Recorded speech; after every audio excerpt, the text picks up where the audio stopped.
So nandito tayo sa area ng NAIA Terminal 3 Open Parking. Ito yung area kung saan makikita mo kung departure yung area, no? Yung area ng departure. Tapos ito yung pinaka-open parking nila. Dito nagpark kanina yung mga sasakyan na to na susundo ng kanilang mga pasahero na galing na NAIA Terminal 3. So bigla na lang nagkaroon ng apoy at labing siyam, yung sinasabing nasunog, natupok na sasakyan.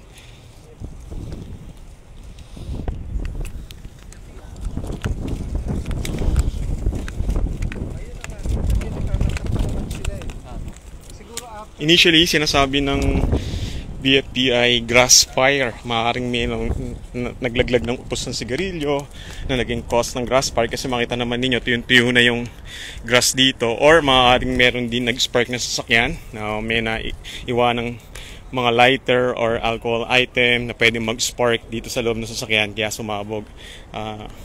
Bigla na lang umapoy at kumalat, nadama yung mga katabing nakapark na sasakyan. May mga kalahati lang ang damage pero karamihan ay talagang total damage na, hindi na mapapakinabangan. Sabi naman nila may mga insurance naman daw ito, pero sa klase ng pagkakasunog ito, halos wala na. Ang dami kuya, ang bilang ngayon kulang-kulang 20. So may mga kababayan natin nandito sa loob ng NAIA Terminal 3 at dito nag-park ay sa area na to na kinordon na ng BFP ay pwede nyo naman i-check yung mga sasakyan ninyo kasi may area naman na hindi naman siya na damage kagaya niya nakita naman ninyo, pero itong portion na to na nasa gitna mismo ng parking lot ang na-damage na sasakyan, no? Initially 19 na iba't ibang klase ng sasakyan yung natupok.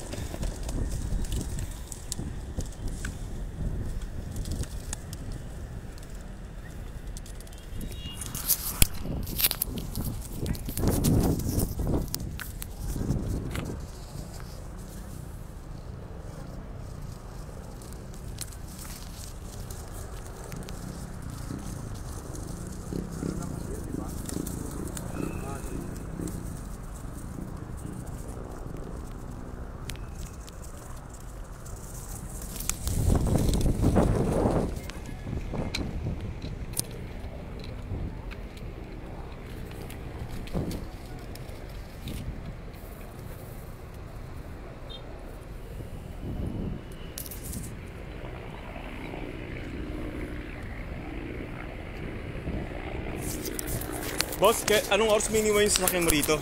Ngayon na po sir. So kanina mga pasado alauna nangyari yung sunog na to at mga 15 minuto lamang naapulan naman kaagad ng bombero yung sunog, pero ito na nga yung nangyari.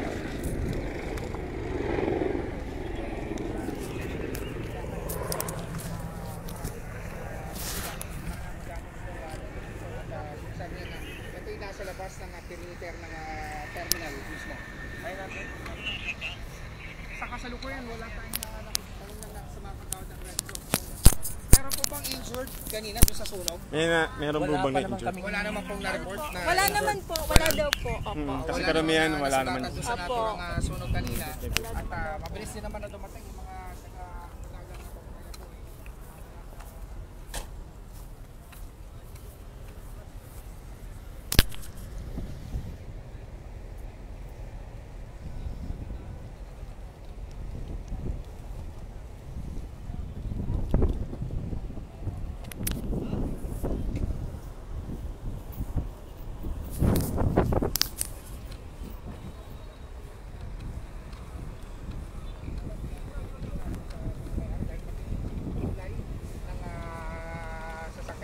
Natungkap, halos nawala na yung kulay at isa na lang ang kulay nilang lahat ngayon, kulay gray.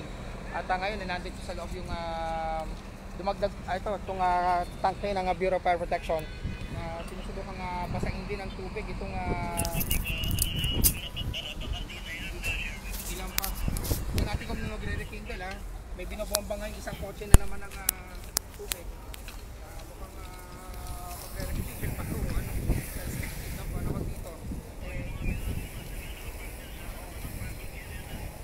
Extension parking area ng NAIA Terminal 3. So ilarawan ko lang sa inyo yung itsura ng mga sasakyan, ano? At sunog na sunog talaga siya. Yung iba nagkulay itim, bakal na lang yung nakikita ko, wala na totally lahat.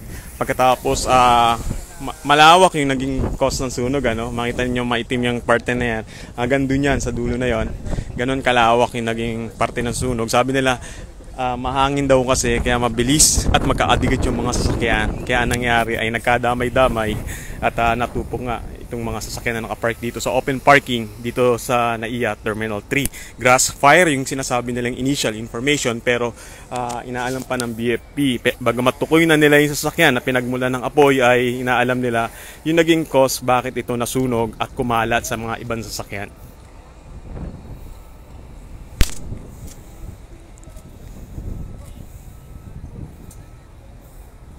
So sa mga kababayan natin na may sasakyan dito sa NAIA Terminal 3, dito sa open parking, ay hindi naman lahat, no? Makita naman ninyo yung ibang parte roon ay okay naman. Yung iba naman ay inabutan lamang ng yellow lane ng BFP.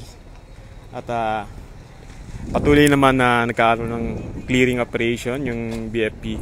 Sinisiguro na hindi na aapoy itong mga sasakyan na to, kaya muli nilang binubuhusan ng tubig.